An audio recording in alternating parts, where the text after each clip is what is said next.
अस्सलाम वालेकुम वरहमतुल्लाहि वबरकातुहू। वालेकुम अस्सलाम वरहमतुल्लाहि वबरकातुहू।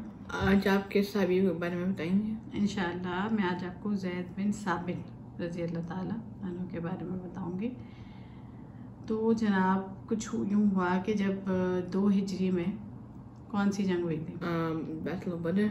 हाँ, जंग बदर हुई थी, ग़ज़वा बदर।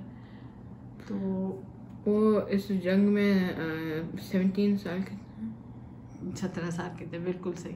ज़ैद बिन साबित जो हैं वो 17 साल के थे जंग में। तो रसूलुल्लाह सल्लल्लाहु अलैहि वसल्लम के पास गए बड़े शौक़ से कि मैं भी जाऊँगा। जब इन्होंने देखा तैयारी हो रही जंग की, तो उन्होंने रसूलुल्लाह सल्लल्लाहु अलैहि वसल्लम कहा नहीं, तुम अभी छोटे हो, अभी तुम नहीं जा सकते। तो बहुत इनको तकलीफ़ हुई थी, बहुत परेशान, ये भी बहुत दुखी हुए थे। इनकी अम्मी जो थी वालिदा मोहतरमा नवार बिनत मालिक, उनको भी बड़ी तकलीफ़ हुई क्योंकि इनके वालिद भी ज़िंदा नहीं थे ना। तो इनकी अम्मी को लगा कि इनके जो है वालिद भी नहीं गए, पहले ही इंतकाल हो चुका था कि ज़िंदा होते तो काश वही ग़ज़वा में शिरकत करते, और ये भी नहीं, छोटे थे तो मना कर दिया।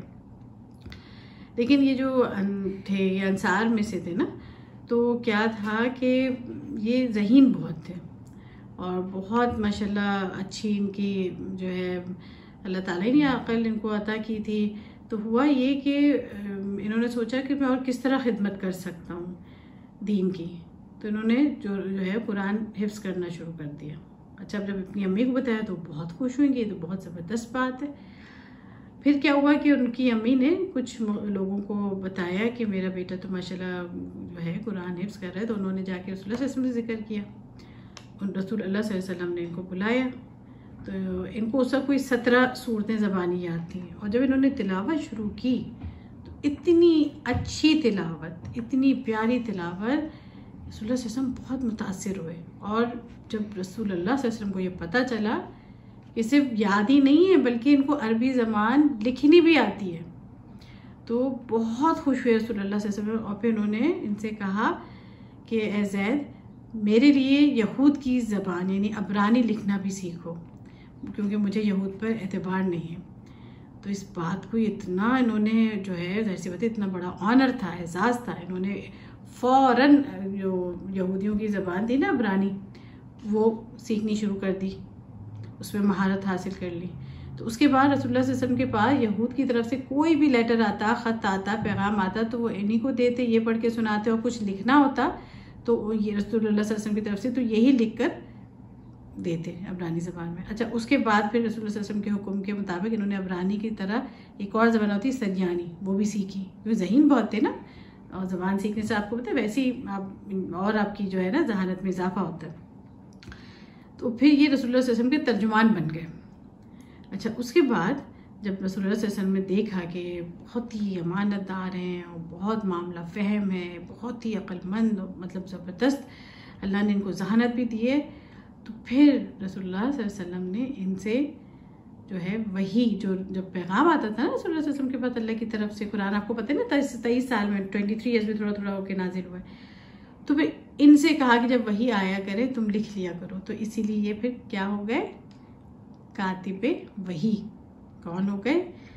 ज़ैद बिन साबित जो हैं कातिबे वही हैं, यानी ये लिखा करते थे वही को। और इस तरह इनके इल्म में बड़ा इजाफा होने लगा। जाहिर सी बात है कि रसूलुल्लाह सल्लल्लाहु अलैहि वसल्लम पे वही आती थी, इनको बुलाते थे, लिखते थे। उस ज़माने में कोई पेपर नहीं होता था, बल्कि लोग जो है चमड़े पे जो खाल होती है ना जानवरों की, उसको सुखा के, लेदर जिसको कहते हैं, उस पर, और जो है पत्थरों पे, हड्डियों पे, उस पर लिखा करते थे।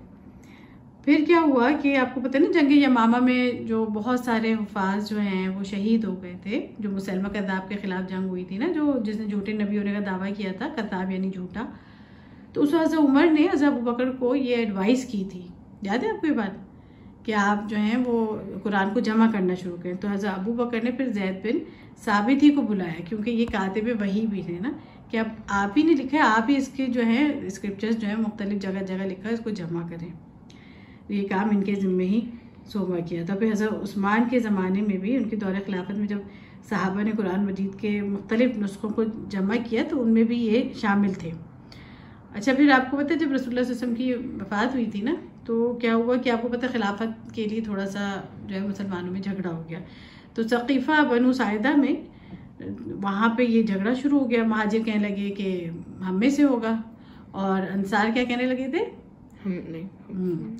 तो फिर उस वक्त ज़रूरी था कि इस मौके पे कोई ऐसी बात करे जिससे मामला सॉर्ट आउट हो जाए, जो फितना उभर रहा था। तो बताइए किसने एडवाइस की होगी उस वक्त? जी, ज़ैद बिन साबित ने कहा कि रसूलुल्लाह सल्लल्लाहु अलैहि वसल्लम जो हाजिरीन में से थे और अंसारी उनके क्या थे? मददगार थे।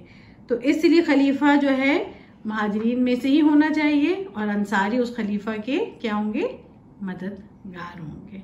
और फिर उन्होंने हज़रत अबू बकर सिद्दीक के हाथ पे बैत कर ली थी। और फिर पहले खलीफा कौन बने थे? और दूसरे कौन थे? उमर। और तीसरे? उस्मान। और चौथे? अली।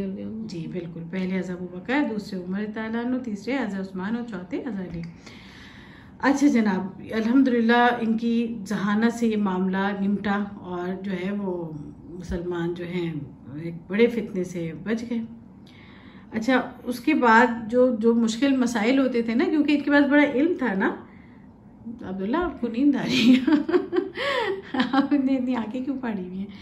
तो उस जो है सब इनके पास आते थे मुश्किल मसाइल के लिए, फ़िक़ही मसाइल के लिए। अच्छे विरासत के जो नहीं होते, जो इनहेरिटेंस जो होते हैं, उनके मसाइल के लिए भी इन्हीं के पास आते थे। बड़ा माशा इन पे इल्म था, इनके पास अल्लाह ने दिया था। तो जब फतह दमिश्क हुई है तो जो हज़रत उमर रज़ियल्लाहु अन्हु होते खलीफा उस वक्त, उन्होंने जो है मुजाहिदीन से खिताब करते हुए कहा था कि लोगों, तुम में से कुरान मजीद के मुतालिक किसी को पूछना है तो किसके पास जाएगा? ज़ैद बिन साबित। और अगर किसी फ़िक़ही मसले में पूछना है तो मुआज़ बिन जबल की तरफ आप जाएं, उनसे पूछें। और कोई माली तुम्हें तंगी है, परेशानी, माल चाहिए तो फिर मेरे पास आना, क्योंकि मुसलमानों के माल की निगरानी, उसकी तकसीम का इख्तियार मुझे दिया हुआ है। अच्छा, एक दफ़ा पता है बड़ा ज़बरदस्त वाक़या हुआ। वो क्या हुआ आपको पता है? अब्दुल्ला बिन अब्बास कौन थे? किनके बेटे थे? ये कौन थे? हज़रत अब्बास अंकल। हाँ, चचा थे, बिल्कुल उनके अंकल थे, चचा थे। उनके बेटे थे अब्दुल्ला बिन अब्बास। और आपको पता है 4 अबादुल्ला बहुत मशहूर हैं, 4 अब्दुल्ला। कौन कौन से 4 अब्दुल्ला? एक अब्दुल्ला बिन अब्बास, और दूसरे अब्दुल्ला बिन मसूद। ठीक है, तीसरे क्या बोलते हैं? अच्छा ठीक है, एक अब्दुल्ला बिन अब्बास है, अब्दुल्ला बिन मसूद है, अब्दुल्ला बिन जुबैर है और अब्दुल्ला बिन उमर है। ये बड़े मशहूर अब्दुल्ला, और आप भी एक अब्दुल्ला हैं। अल्लाह ताला आपको भी इल्म और हिकमत अता करे, आमीन।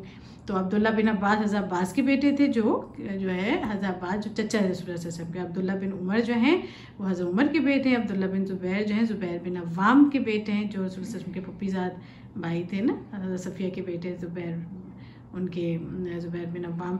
और उनके बेटे अब्दुल्ला बिन ज़ुबैर और अब्दुल्ला बिन मसूद जो हैं वो तो आपको पता ही है, जो तिलावत बहुत अच्छी करते थे। सही है। तो जनाब फिर हम कहाँ पे थे? हाँ, तो फिर क्या हुआ? अब्दुल्ला बिन अब्बास जो हैं वो जा रहे, उन्होंने क्या किया कि ये जा रहे थे अपनी सवारी में। तो इनकी सवारी पे जो लगाम होती है ना, रस्सी बंधी होती है ना, आपने देखी होगा कैमल की, हॉर्सेस की, वो पकड़ के खड़े हो गए बड़े एहतराम के साथ।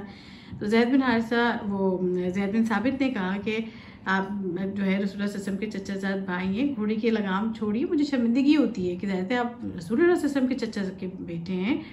तो हज़रत अब्दुल्ला बिन अब्बास ने कहा कि हमें इसी तरह अपने उल्मा की इज़्ज़त करने का। देखिए कितने अच्छा मैनर्स थे ना अब्दुल्ला, कि वो क्या बोले अब्दुल्ला बिन अब्बास ज़ैद बिन साबित को के हवाले से कि मैंने इसलिए आपके घोड़े की लगाम पकड़ी कि हमें इसी तरह अपने उल्मा की इज़्ज़त करने का हुक्म दिया गया है। तो हज़रत ज़ैद बिन साबित ने फ़ौरन से कहा अब्दुल्ला बिन अब्बास अपना हाथ आगे कीजिए। तो उन्होंने अपना हाथ दिया, तो उन्होंने उसको बोसा दिया, किस की, प्यार किया, और कहा कि और हमें भी ये हुक्म दिया है कि हम अपने प्यारे नबी सल्लल्लाहु अलैहि वसल्लम के अहले बैत जो उनकी फ़ैमिली है के साथ इसी तरह मोहब्बत का हुक्म दें, इजहार करें। तो बहरहाल देखिए साहबा में कितनी मोहब्बत आपस में थी। फिर इनका जब इंतकाल हुआ है ना, तो मुसलमान खूब रोए। क्यों रोए बताइए? इसलिए कि इल्म का जब कोई स्कॉलर जाता है ना दुनिया से, तो इल्म कैसे उठेगा? स्कॉलर्स चले जाएंगे ना, उसके वो एक इल्म का ख़जाना होता है, वो ख़जाना चला जाता है, बहुत बड़ा ख़जाना होता है इनका। तो बहरहाल मुसलमान बहुत रोए कि इतना बड़ा इनका ख़जाना जो है वो आज दूर हो गया। अबू हुरैरा रज़ियल्लाहु अन्हु ने फरमाया कि आज उम्मत का आलिम दुनिया से कूच कर गया, तो काश कि अल्लाह ताला अब्दुल्ला बिन अब्बास को इनका नेमुल बदल बना दे, जिनका भी हम पढ़े थे ना अब्दुल्ला बिन अब्बास। चले जनाब, अल्हम्दुलिल्लाह आज हमने ज़ैद बिन साबित के बारे में भी किया। ठीक है, चले, मुझे आज लगा आप थोड़ी सी स्लीपी हैं, ऐसी शक्ल से लग रहा है। चले फिर इंशाल्लाह सुब्हानक अल्लाहुम्मा व बिहम्दिका नशहदु अल्ला इलाहा इल्ला अंता नस्तगफिरुका व नतूबु इलैक। अस्सलाम वालेकुम व रहमतुल्लाहि।